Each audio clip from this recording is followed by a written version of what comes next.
Kita mulai. Assalamualaikum warahmatullahi wabarakatuh. Waalaikumsalam warahmatullahi wabarakatuh. Baik anak-anak, hari ini virtualnya siang karena tadi Pak Guru ada rapat sekolah ya. Jadi digeser jamnya. Kemarin Bapak melonggarkan waktu kalian untuk bebas, artinya yang mau belajar, ya akan belajar. Dan yang mungkin alay, males, ya tidak dikasih materi BDR, dia tidak belajar. Padahal kalian sudah Bapak berikan amanah untuk membaca tema 9 sekaligus dikerjakan.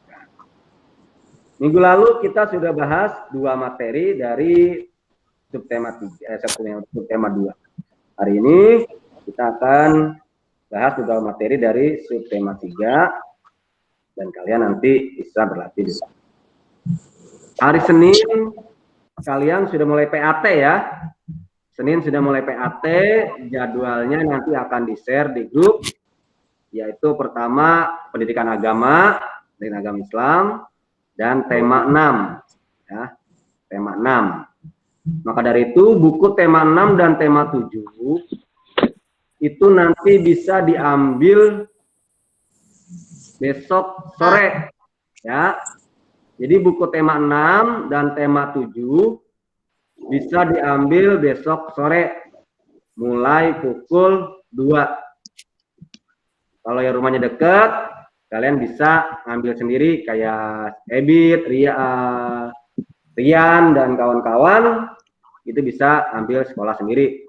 Kalau yang jauh, mungkin nanti orang tuanya ya, bisa melalui koordinator kelasnya. Jadi tema 6 dan tema 7 bukunya diambil hari Sabtu sore. Itu. Untuk materi subtema 3 dari tema 9, di pembelajaran 1 sama seperti di subtema 2, yaitu tentang iklan. Iklan itu kalian baca-baca. Iklan itu ada 2 macam ya. Iklan ada 2 macam. Apa aja? Ada yang tahu? Mic-nya dinyalakan, videonya dinyalakan? Yang tahu? Iklan ada 2 macam. Siapa yang tahu? Iklan. Bapak tunjuk ya. Febi, coba Febi nyalakan mic dan videonya. Mana Febi? Febi lagi tidur sepertinya. Odel, mic-nya Del sama videonya. Odel, iklan ada 2 macam. Sebutkan Del. Bentar Pak. Ayo, belum ngikutin. Siapa yang tahu? Oke, Linda. Ya Linda, apa aja iklan? Pak. Ya? Iklan lisan dan tertulis. Iklan lisan kan iklan tertulis. Kamu baca di halaman berapa? Ada? Enggak. Ya, Del, tahu dah jawabannya? Belum. Berarti belum tahu nih. Berarti kemarin dikasih waktu senggang Senin, Selasa, Rabu itu sampai Kamis bahkan berarti nggak baca-baca juga. Apa Linda tahu? Iklan media.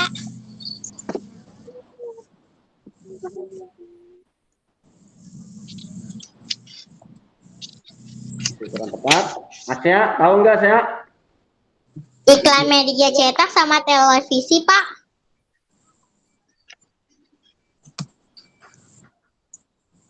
Kamu dapat di halaman berapa? Enggak, nebak aja. Kalian buka halaman 122. Ditulis kaki ada yang jelas. Iklan itu ada dua, ada iklan baris dan ada iklan Iklan kolom, kolom. Pak. Iya. Kalau dari medianya ada berapa? Ada iklan media cetak, ada iklan media elektronik. Itu ciri-ciri iklan: informatif, komunikatif, bahasanya singkat dan padat, serta 4 menarik. Ya. Ciri-ciri iklan baris ada di bacaan, ciri-ciri iklan kolom ada 2. Lagi ya.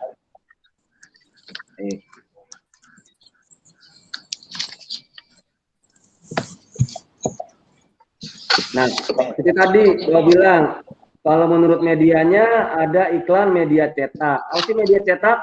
Media yang memanfaatkan bahan cetak seperti koran, majalah, brosur. Itu namanya iklan cetak atau media cetak. Kalau media elektronik yang di televisi, radio, sekarang di mana lagi? Internet, ya. Nah, berhubung dengan media cetak tentang bahaya asap rokok, maka di iklan itu harus menjelaskan tentang informasi-informasi bagaimana udara yang segar, misalnya tanpa rokok, bahayanya rokok, bahaya rokok untuk anak-anak, bahaya rokok untuk sekitar. Itu harus informatif atau ada informasinya, dan juga sifatnya komunikatif, jadi seperti mengabarkan antara dua pihak gitu.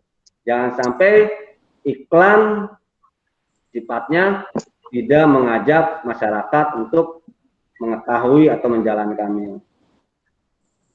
Kalian tahu udara itu yang sehat adalah udara yang bersih, segar ya. Nah, kalau di kita nih biasanya di Kota Bekasi udara sehat dan segar kapan waktunya? Pagi. Pagi ya. Insya Allah bangun jam 3 pagi menjelang subuh, sholat subuh, langsung misalnya siap-siap berangkat, siap belajar, itu seger ya. Sampai matahari terbit kita bisa menghirup udara yang sangat sejuk, segar, fresh, bersih. Itu pagi hari. Tapi kalau udah mulai siang, jangan disamakan dengan di daerah pegunungan. Kalau di kita kalau sudah siang biasanya sudah banyak polusi, baik polusi dari kendaraan maupun polusi dari aktivitas masyarakat seperti memasak, membakar misalnya sampah, atau juga adanya debu-debu yang berterbangan tertiup angin. Nah, itu membuat udara tidak bersih.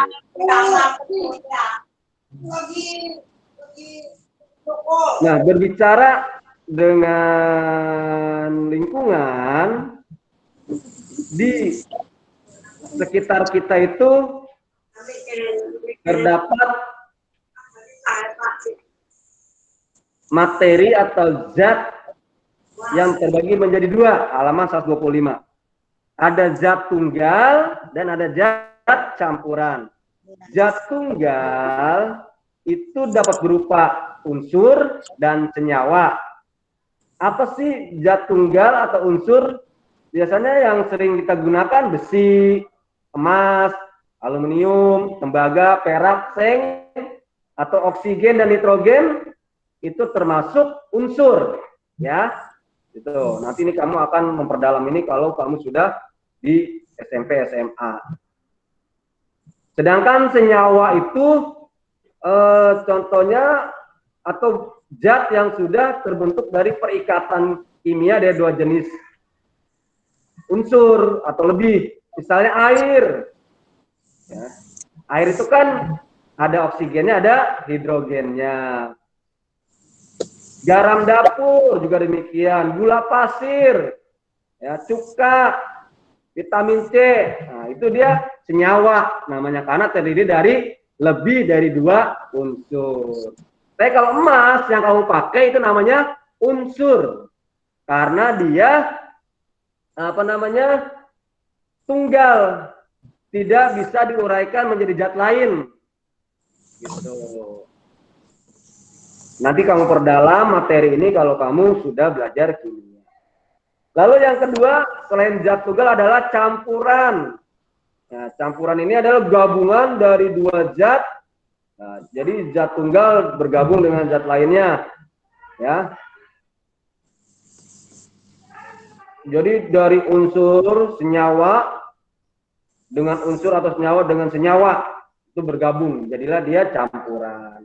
Contohnya air laut, nah itu campuran. Kenapa?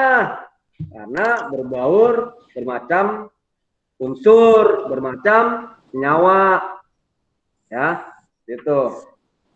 Terus apa lagi? Air sungai yang kotor, air sungainya aja disebutnya apa? Air sungai yang bersih, senyawa. Ketika air sungai kotor menjadi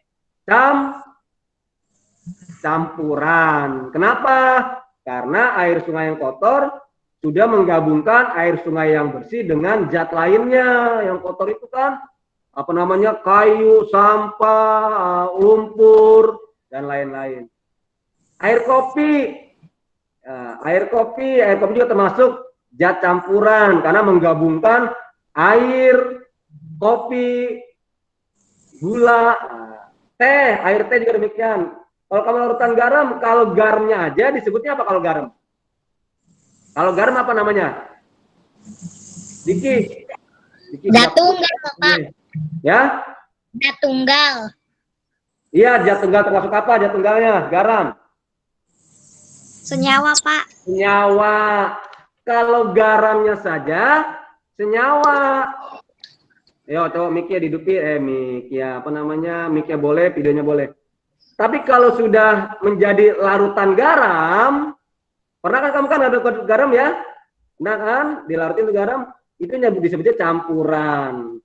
Larutan gula, nah kita sering deh ngaduk-ngaduk gula tuh, ya kan, gula pasir. Sirup, nah kemarin bulan puasa itu kita paling sering tuh beli es buah, nah itu dicampur tuh air putih, gula, termasuk sirupnya, nah, itu jadilah dia campuran. Baja, kuningan, ternyata baja dan kuningan itu bukan unsur, bukan juga senyawa. Kalau besi, unsur.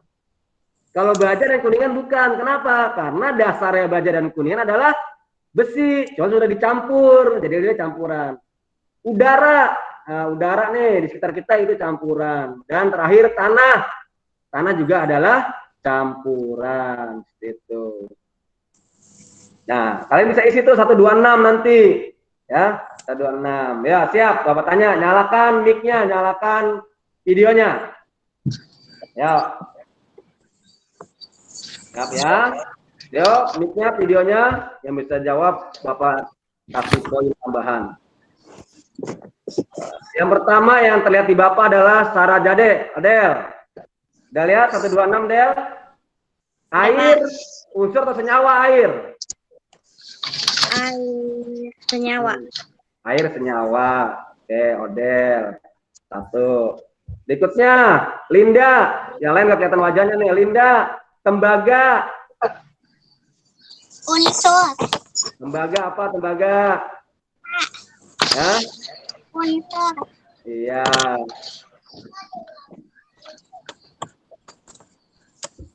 Terus, Ebit. Mic-nya hidup nggak tuh? Apa, Pak? Ebit, gula termasuk apa? Gula termasuk senyawa. Gula? Apa gula? Senyawa, Pak. Ya biarin aja orang Bapak kata Ebit. Ya, benar. Berikutnya, Kalista. Perak. Perak termasuk apa?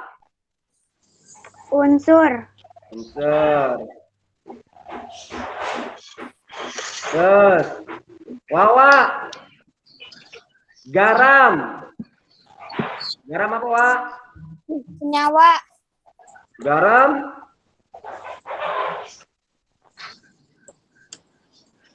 Senyawa. Apa garam? Senyawa. Senyawa. Terus, bit tadi itu apa? Bit, gula bit? Senyawa, Pak. Oh iya. Atar. Atar, hidrogen. Apa atar, hidrogen? Unsur. Hah? Unsur. Iya. Unsur, betul. Karena hidrogen sendiri ya. Terus, Diki. Diki besi apa termasuknya?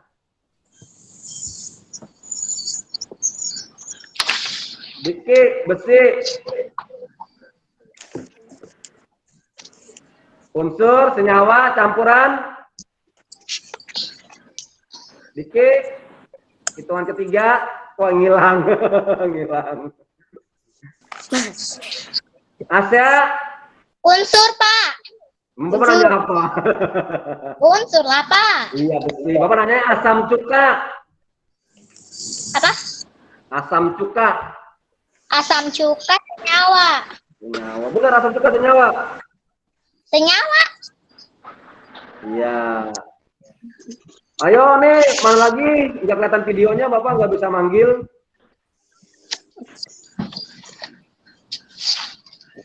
Oke. Berarti yang videonya nggak kelihatan, Bapak nggak tahu sedang ada di mana ya. Nah, itu adalah materi kita tentang pembahasan materi atau zat yang ada di lingkungan kita. Terdiri menjadi dua, yaitu zat tunggal dan zat campuran. Bisa membedakan nanti dengan zat cair, zat padat, zat gas udara. Itu menurut apa? Menurut sifatnya kalau itu ya. Kalau zat padat, zat cair, zat gas atau udara itu zat menurut sifatnya. Jangan kalau ini benda di lingkungan sekitar kita tekan materinya ya. Terusin ya. Ini kamu terusin sampai halaman 127. Kita lanjut, masih iklan juga pembelajaran 2-nya. Silakan nanti kalian dibaca sambil diisi pertanyaannya, jawabannya.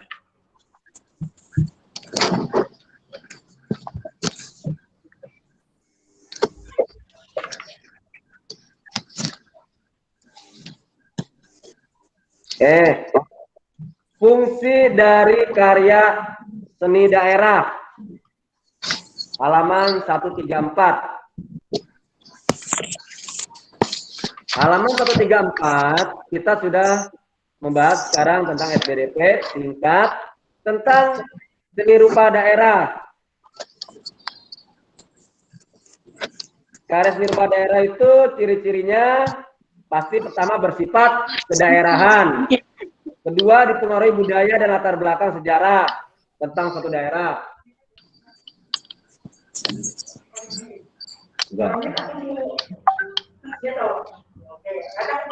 Ya.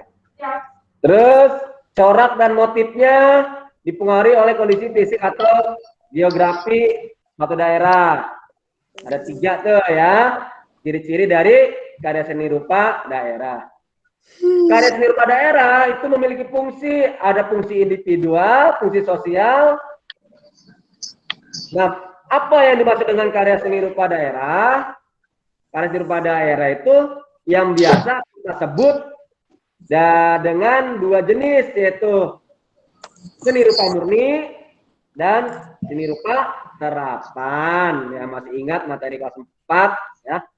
Seni rupa murni itu seni rupa yang dibuat khusus dinikmati seninya sebagai art, keindahannya. Kamu beli patung, bisa nggak patung kamu yang mahal itu dibuat misalnya ngegotong orang? Nggak bisa ya. terus kamu misalnya beli lukisan, rela nggak lukisan kamu buat tempat duduk misalnya? Nggak rela, karena kita beli seni lukis, seni patung, itu untuk dinikmati keindahannya. Itulah yang disebut dengan karya seni rupa murni. Nah, kalau kucing tuh sama odel, itu bukan karya seni. Itu makhluk hidup. Odel main kucing. Nah, kalau seni rupa terapan, itu punya dua fungsi. Selain untuk dinikmati keindahannya, juga bisa digunakan. Misalnya, beli vas bunga. Nah, vas bunga indah nggak? Indah ya. Kalau nggak indah kita kadang-kadang males belinya atau nggak mau ditaruh di ruang tamu. Vas bunga itu dia punya dua fungsi. Fungsi pertama, fungsi terapan, kegunaan buat naruh bunga. Fungsi keduanya pasti keindahannya. Tuh, alat-alat rumah tangga seperti mangkok, keramik. Nah, itu sekarang banyak yang indah. Karena selain bisa digunakan, juga untuk dinikmati keindahannya. Itu adalah karya seni rupa daerah.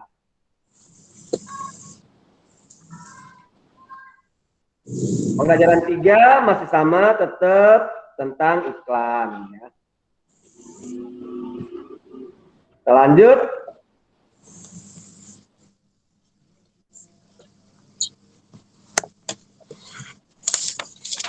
Tentang masalah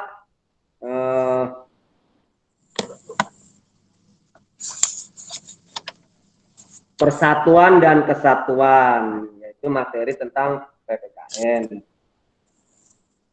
Hati-hati anak-anak, di negara kita ini terdiri dari banyak pulau, banyak suku, beberapa agama. Kita harus bisa menjaga persatuan dan kesatuan.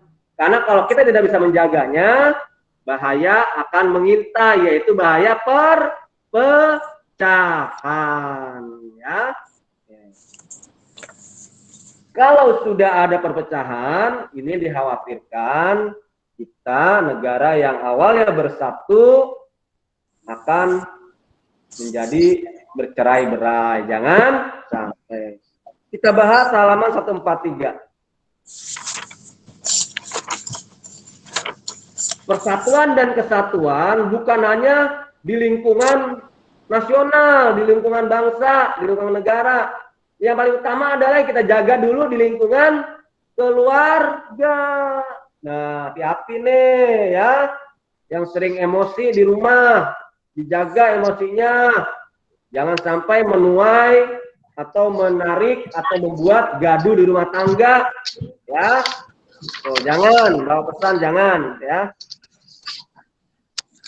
Misalnya terjadi pertengkaran di dalam keluarga, pasti ada. Cuman jangan sampai menjadi sebuah perpecahan gitu ya.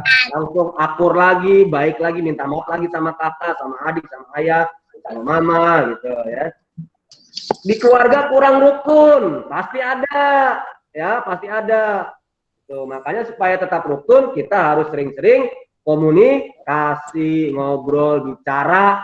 Jangan diam di kamar dengan HP-nya, dengan gadgetnya.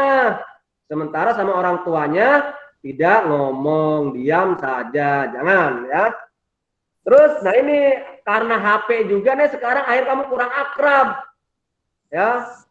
Jangankan sama temen di keluarganya nggak akrab sama orang tua misalnya, atau sama temennya akrab karena sering nongkrong, mabar, ya.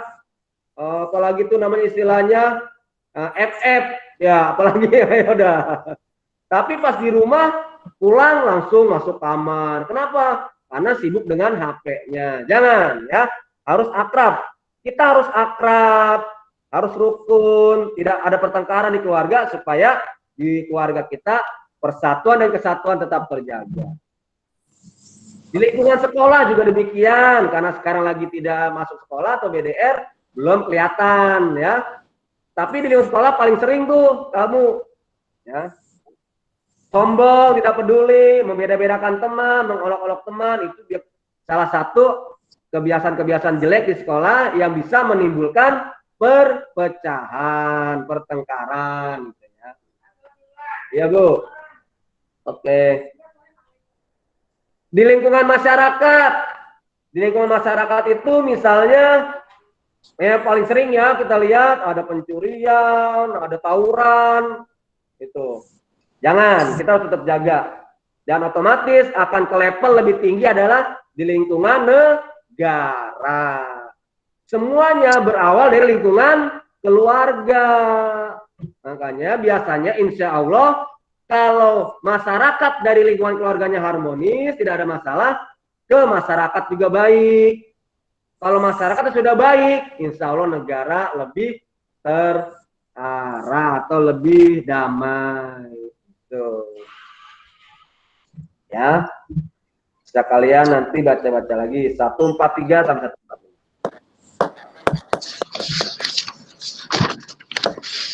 Kita akan melanjutkan ulasan tentang kegiatan ekonomi.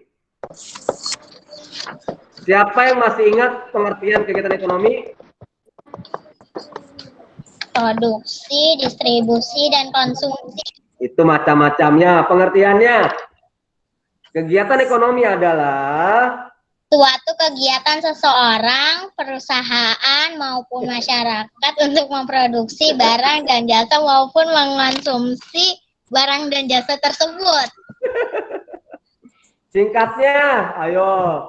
Kegiatan ekonomi adalah usaha seseorang untuk memenuhi kebutuhan hidupnya. Begitu. Lupa ya, udah lama sih setahun. Macam-macam kegiatan produk ekonomi, ada produksi, distribusi konsumsi. Kalau sudah lebih paham, ini hanya mengulas.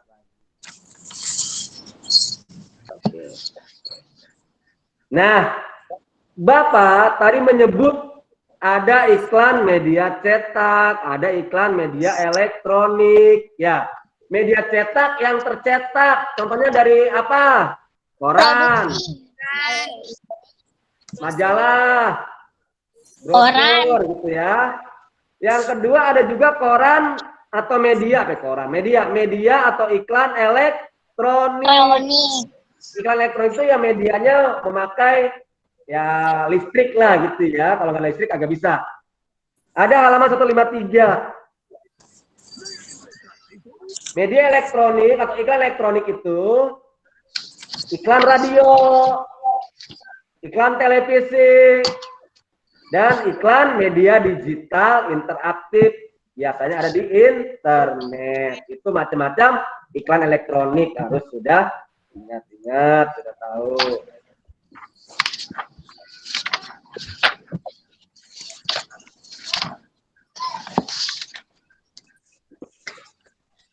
Salah satu iklan elektronik adalah televisi.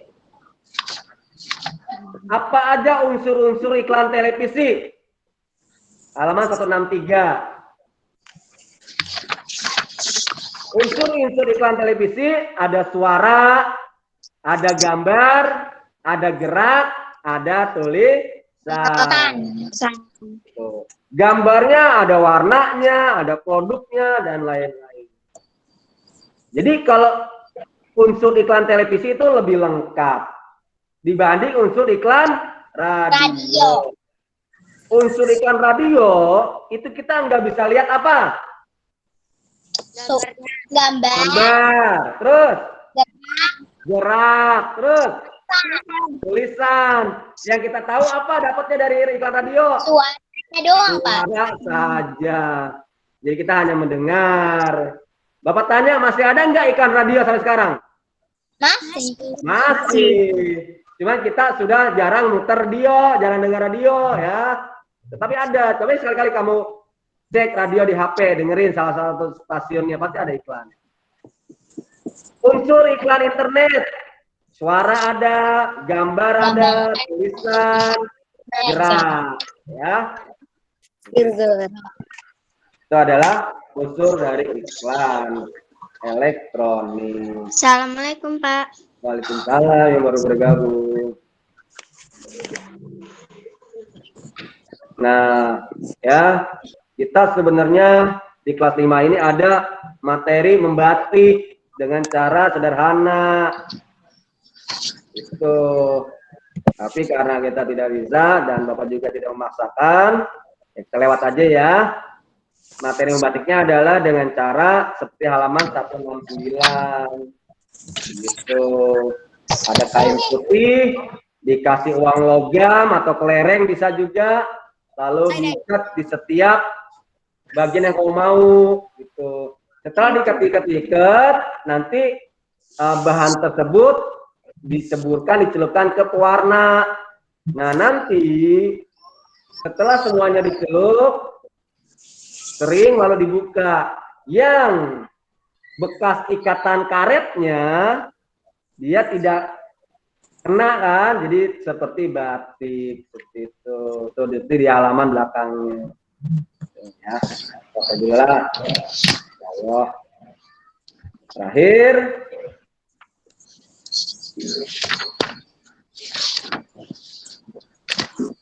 mengenal macam-macam batik. Ya, batik di Indonesia, halaman 178. Kalian sebagai generasi penerus bangsa harus tahu salah satu kekayaan intelek negara kita, yaitu batik. Batik. Batik itu adalah kekayaan intelektual kita yang sudah diakui oleh dunia. Jadi kalau ada negara lain mau menyontek batik nggak bisa, karena sudah didaftarkan batik dari Indonesia, yaitu di UNESCO PBB, ya. Itu. Alat dan bahan untuk membatik biasanya ada lilin, canting, ya, alam, gitu kan, kompornya. Gitu. Terus kita juga bisa membuat pola gambar kain. Setelah kita pola, kita menutup bagian gambar dengan lilin. Setelah ditutup dengan lilin, polanya, lalu bahannya kita rendam di larutan air warna. Setelah direndam, kita celupkan bahan kain tersebut ke air yang mendidih. Setelah dituang di air mendidih, lalu kainnya bahannya kita jemur. Itu adalah cara-cara membuat batik yang sering dilakukan di Indonesia. Itu namanya batik tuh. Batik apa? Batik tulis, ya. Kalau batik cetak itu pakai cetakan. Sekarang udah ada batik cetak. Tapi yang mahal adalah kalau batik tulis, karena satu kain batik itu membutuhkan waktu yang lama. Itu adalah materi dari sub tema 3, tema 9. Intinya garis besar udah Bapak ceritakan, Bapak jelaskan. Selebihnya kamu literasi. Apa literasi? Membaca. Ya. Baik, anak-anak, jangan lupa tema 9 dibaca lagi, ya, subtema 3-nya dikerjakan. Terus tema 8 insya Allah udah semua ngirim ya, insya Allah. Ini nanti tema 9. Tema 9 nanti akan Bapak mintanya tanggal 14 nanti setelah PAT selesai, ya. Jadi tema 9 nanti Bapak minta juga apa aja yang harus dilaporkan hasil belajarnya. PAT tanggal 7 Senin besok, ya. Jangan sampai lupa. Buku tema 6, tema 7-nya diambil besok mulai jam 2. Ya. Yang dekat bisa langsung kamu sendiri, boleh karena dekat. Yang jauh mungkin kakaknya, atau kamu sama kakak, atau kamu sama orang tua, gitu ya. Mulai jam 2, karena besok paginya Bapak rekap dulu tema 6, tema 7. Kemarin belum selesai Bapak karena banyak yang harus dilakukan. Gitu. Nah, hari ini yang hadir ada 16 orang. Mudah-mudahan sudah ngirim semua tema 8-nya, tinggal nanti tema 9. Ya. Matematika memang belum, matematika nanti akan Bapak minta lagi. Sebelum Bapak akhiri, ada yang mau bertanya? Silakan. Baik tentang PAT, tema 9, atau hal lainnya. Silakan. Cukup? Ada yang bertanya? Ya. Pak. Ya. Bapak, saya mau nanya. Bapak, kalau daftar kelas 1 apakah sudah dibuka? Sudah.